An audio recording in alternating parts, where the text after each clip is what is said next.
Hello and welcome to the 2025 edition of the Taupo Grand Prix. We have 13 drivers and 12 laps to decide who goes home with the coveted Matariki Cup. We are riding on board with Ethan Scarrow as we set the grid for today's race. Now, I'm not entirely sure what he's doing here. He seems to be letting everyone past on the formation lap.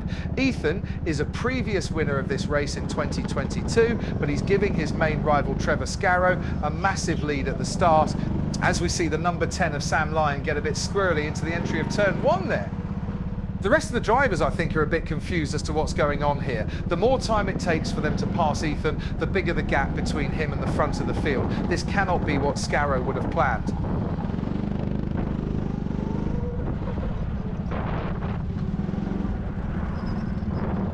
Scarrow has finally got to the back of the pack as the number 8 of Trevor Scarrow has just started the first lap about 2 corners behind him. I honestly don't see how he's going to get this one back, but he seems confident. It's the number 10 of Sam Lyon who has already gone into the wall. We saw him sliding around turn 1 only moments ago, and his race has not gotten off to a good start. We are at full racing speed now, a bit of bumping into the S's. Drivers tend to get slidey into there from the water that tends to spill out of the tyre barriers and pull onto the track. Big pile up into the second part of the S's, but Ethan skirts nicely around the outside of Judah Lyon. That's 2 places made up for Ethan Scarrow.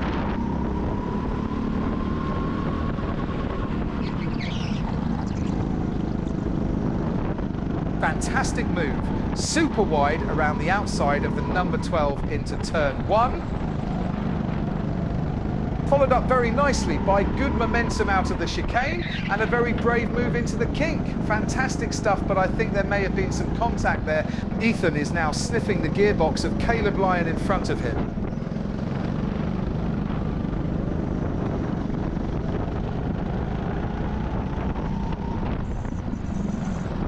Oh, and who's that? That's the number 15, spun around in the S's. That shows what I was saying before about the water puddles. Tricky piece of track to navigate there. Ethan is now shaping for a move on Caleb Lyon. He's got good speed in the inside line. This should be a slam dunk, I imagine. Yup, nicely done.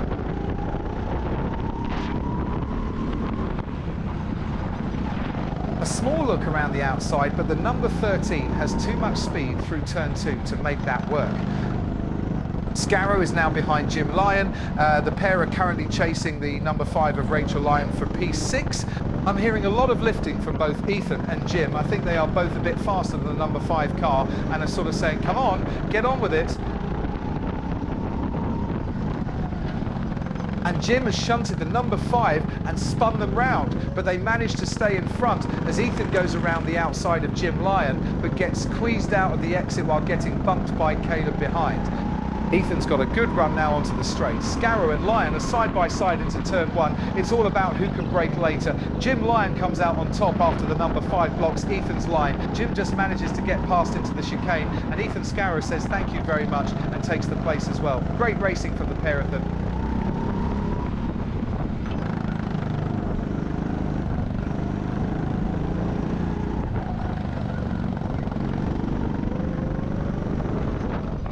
This part of the lap has got to be frustrating for Scarrow. There's barely any room to pass, and he'll be thinking about the time being lost to the leaders in front. But credit where credit is due. Jim Lyon in the number 13 has been doing a fantastic job at holding him off so far. We'll see in a couple moments if Ethan is able to get a good run on Jim down the straight. Jim is constantly checking both shoulders as Ethan is trying to stay in his blind spot. And Jim has gone wide at turn 1 and both drivers collide. Jim gets a better getaway, but Ethan might try a move around the outside of turn 2. Sneaky look, but there was simply no gap there, and Ethan spends another lap looking at the back of the number 13. Outstanding defence from Jim Lyon. Jim meets the barriers at turn 6, but Ethan still isn't able to get by.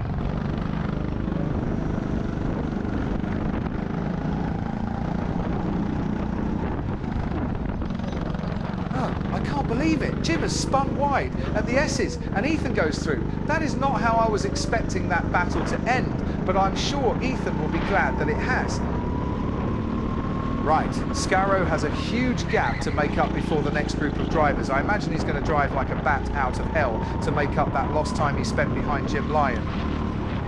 Huge understeer for Ethan Scarrow in turn 2 there. I thought he was going straight into the barriers for a second there. It's clear to me he's trying to find the limit now in order to unlock the pace he needs to catch up to the front runners.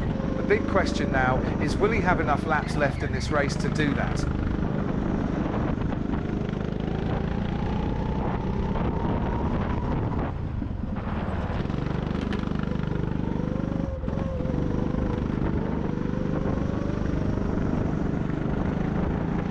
That last lap was a 44.5, almost 4 seconds faster than his last lap. If Ethan can keep up this pace consistently, he'll catch up to the next group within the next 3 laps. Very promising stuff from the number 9. Just a quick recap now that we're at halfway distance. Trevor Scarrow continues to lead, lapping in the 46.5 to 46.8 region. Harry had very decent pace at the beginning, but seems to be stuck behind some traffic and is now lapping in the region of the 53-second mark. However, I still expect a good result from him and his dad in the number 12. An interesting battle happening between the Lyon brothers. Caleb is currently the leader of the 3, with Sam quickly gaining from the back after that unfortunate incident at the start. Judah is in between them currently with better pace than the both of them. I wish we could see this battle unfold, but unfortunately Ethan is the only one with a camera, so we're going to have to wait and see the final results. The rest of the field are not separated by much on pace. Most are lapping around the 50-second region. Hamish in the number 11 seems to have had some sort of incident as his pace completely dropped off last lap to a 59.4. Not sure what's gone on there, but let's hope he can pick it back up. Now, I must say, Ethan Scarrow is on an absolute flyer right now.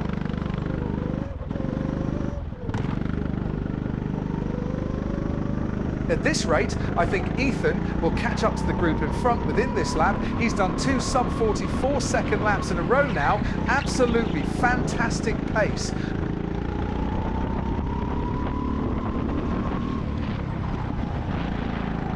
A bit of insight into racing physics. You can see how Ethan is able to lock the brakes slightly around the sharp left-hander. He then shifts his weight and gains full grip around the faster right-hander before going flat out through the remaining few corners of that section. Very tidy work. He had the fastest Sector 1 of the race, fastest Sector 2. I believe he's on for the best Sector 3 if he doesn't catch up to this traffic in front too fast. I've just looked at my timing sheet and I've thought, no way that's right, because my timing sheet says that Ethan Scarrow has just set a 43.233, basically unheard of with 12 other drivers on track. That would be the 26th best time ever around this track.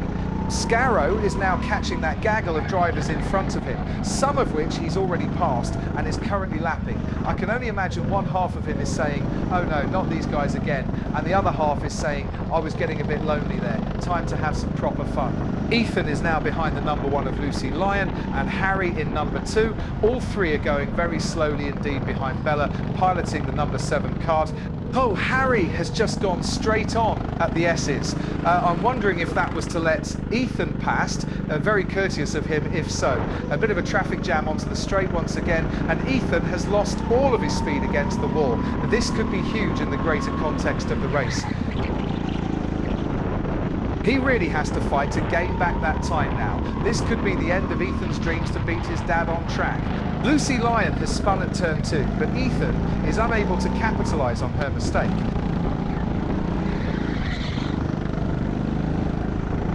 Lots of sliding for Lucy. Maybe she should try Formula Drift.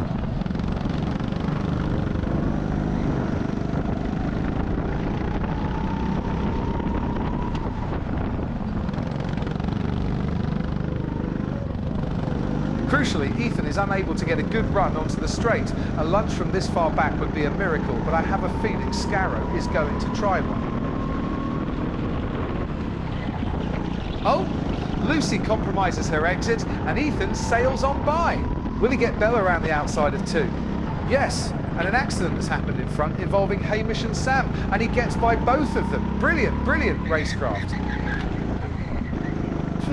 Okay, now this is very interesting. I've just received word from the stewards that this race is being decided on distance travelled within the allocated time. This means that as long as Ethan is able to make enough inroads on his dad, he will still win this race regardless of if he actually catches up to him. The stewards say that this is to negate the staggered, unordered fashion that the drivers start the race in. This is the same way that endurance races like the 24 Hours of Le Mans are decided, but I think it will be a bit controversial for the drivers who perhaps didn't know this going into the race.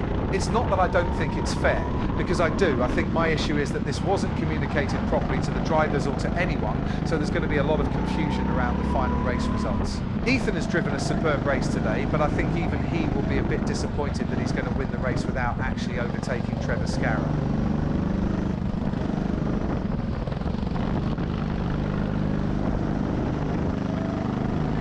Bit of a misjudgment on where the front of his kart is there. We're coming to the last few corners now. Ethan has not caught the number 8 of Trevor Scarrow, but he will still win the 2025 Taupo Grand Prix. One of the all-time greatest drives around this track. It might not be the kind of win he would have wanted, but it's a win nonetheless. He seems to still be racing with Rachel in the number 5, who is 2 laps down, but I can confirm the race is finished, and according to distance travelled from the start line on the first lap, Ethan Scarrow is your race winner, followed by Harry in second, and the great Herman Hilda completing your podium. Judah Lyon is in 4th with Trevor Scarrow. To round off your top 5, absolutely gutted for Trevor. He drove a great race today and still came first on track position, but because he got such a big head start, sadly his lead was only superficial. Now, we do have a feature race in just a short amount of time. I believe the drivers are going to have a more organised start, and hopefully we can get some proper on-track action from the Scarrow father and son duo. That's all from me this afternoon. Thank you for watching, and make sure to go to es64.digites.co.nz to get yourself some awesome merch. Goodbye.